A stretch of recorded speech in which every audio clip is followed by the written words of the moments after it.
people use a thing like finding beauty in ugliness, and that's a stupid thing to say. It's not about finding beauty in ugliness. It's about appreciating ugliness. And that if you don't appreciate Yes. ugliness, you can't appreciate beauty. If you don't appreciate stupidity for its foibles and what it says about our weaknesses, you can't appreciate strength or intelligence. And people make the art is not truth. Art is not beauty. It can contain truth. It can contain beauty. This actor I interviewed today was he was the only actor so far, and he's my 14th actor interview.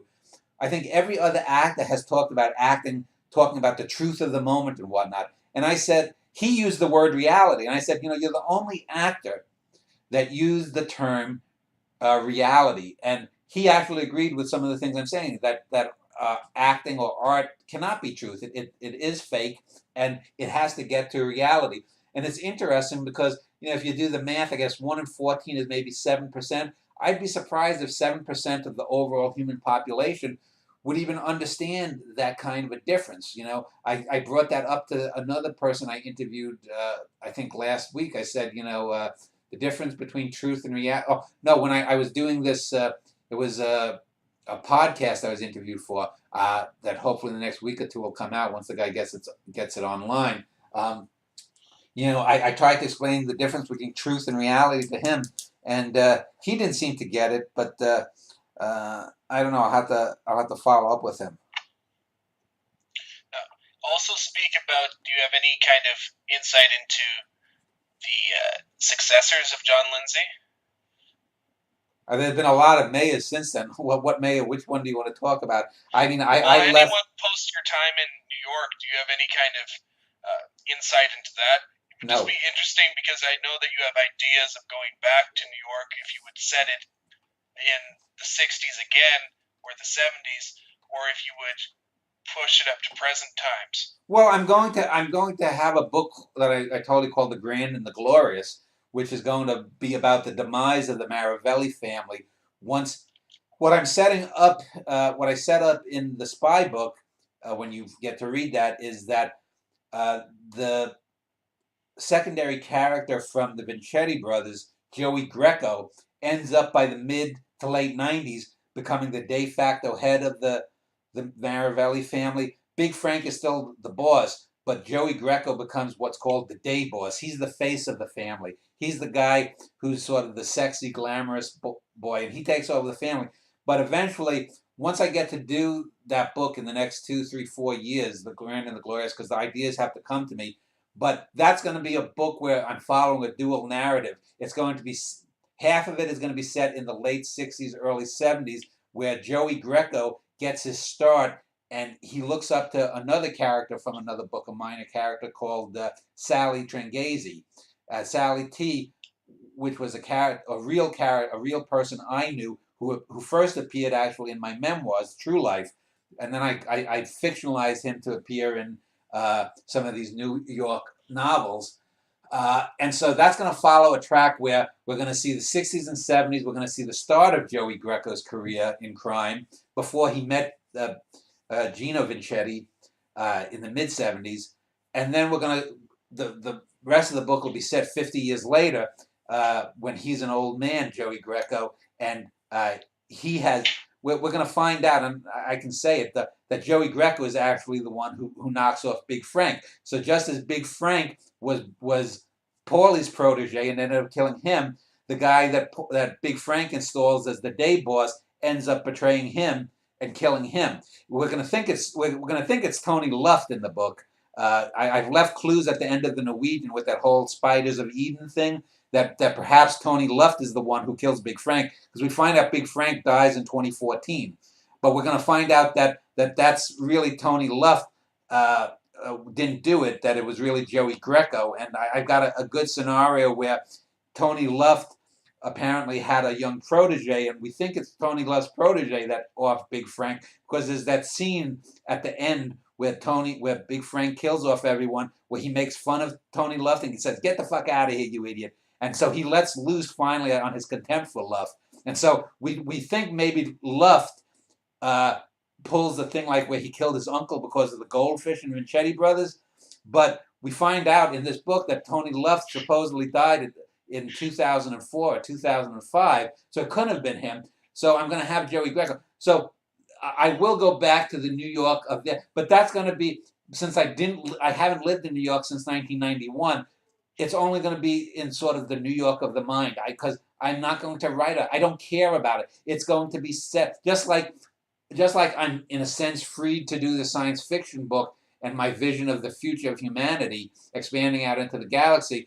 That New York is just going to be sort of New York just in name only. There'll be some echoes of the New York I knew, but I can't write with any expertise about modern New York.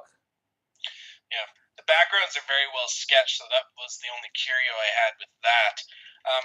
So it's interesting that when you mention it, it's kind of describing the basic structure of The Godfather Part 2, which is a structure I have always thought failed in more ways than one. I've always thought that the past structure has always undermined the better present structure of The Godfather Part 2, which would have been, if it was streamlined, would have been a better film. Well, there was no reason for the past. I've said this, but I just recently rewatched the first two Godfathers. I'm not bothering with the third one, but there's just no reason for it. There's nothing that of value that comes from that. And anyone who and when I read these critics who say, well, The Godfather 2 may have been better than Godfather 1, it's like, what the fuck films are you watching? It's clearly an inferior film. Not that Godfather 2 is a bad film, but it's just a good, solid film. I would agree with that for the most part. I mean, there are some great moments in it, Yeah. but only from the present time version. The past recollections are just wasted for the most part. There's the only thing you can call them is like the visuals of it and the music, which are not really granted to Coppola. But that's how it sounds to me from how you're describing it. It seems like you're going to take it in different avenues. Well, you have to do things. You can't repeat yourself. This sci-fi book that I'm doing is going to be the most complex of this heroic trilogy. The Wesen was the least complex. It's set in the 1850s. The spy book in the 20th and 21st centuries is more complex, and because life and characterization gets more complex, by necessity, the future set book should be more complex. And that doesn't necessarily, it may only be about the same length, 300,000 or so words, as the spy book, but it's going to be more condensed. And I can tell already that it's going to contain my best writing. My writing keeps getting better and better. And that's one of the things that makes me feel, gives me, it's something. But you're not claiming that because culture complexes throughout time, that if you went to Mayan culture or, Genghis Khan and his horde, that you wouldn't be able to make something that's just as complex in characterization and ideas as something set in temporary Well, I'm going to be doing Khan books, but it's going to have to be complex in a different way.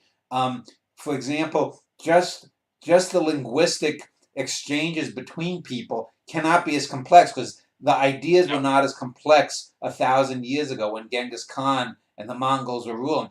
They're not going to be having the deeper philosophical conversations. So I'm going to have to find more poetic ways to get them to converse. If you look at the ancient Chinese poets of the mid first century AD, their poetry is more complex than the Greeks and the European poetry of the time, but because they have sort of a modernist eye in the way they look at humanity.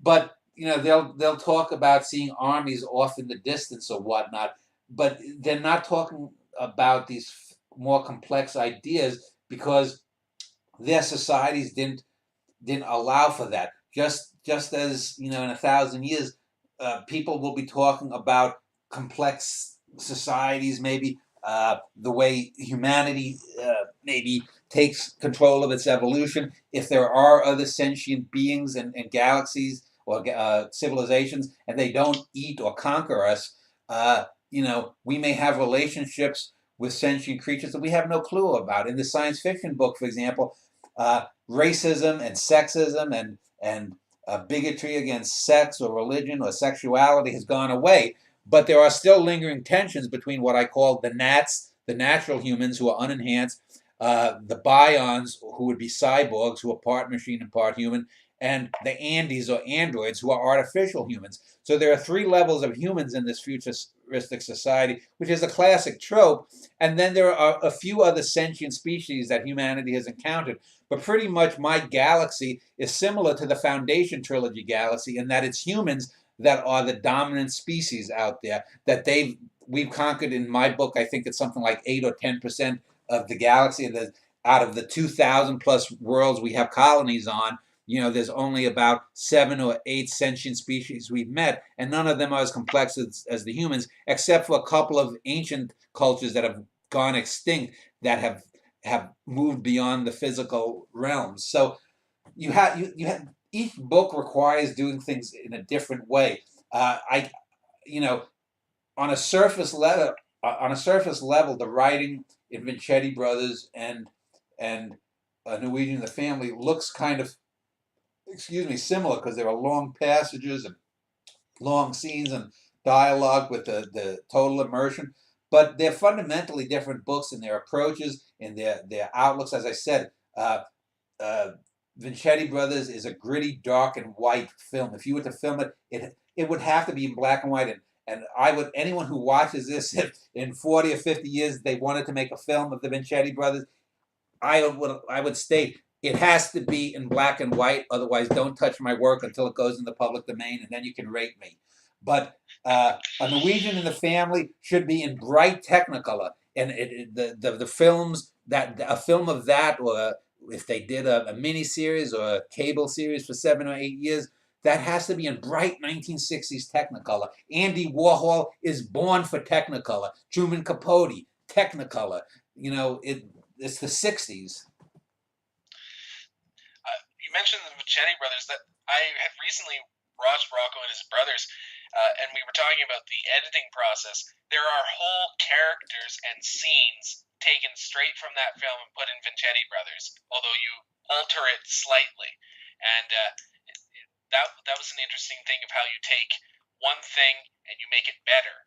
Well, yeah, because Rocco and his brothers is essentially a melodrama. Yeah. There are some great dramatic moments, but it is just a soap opera written to the highest level possible. In Vincetti, it's a straight drama.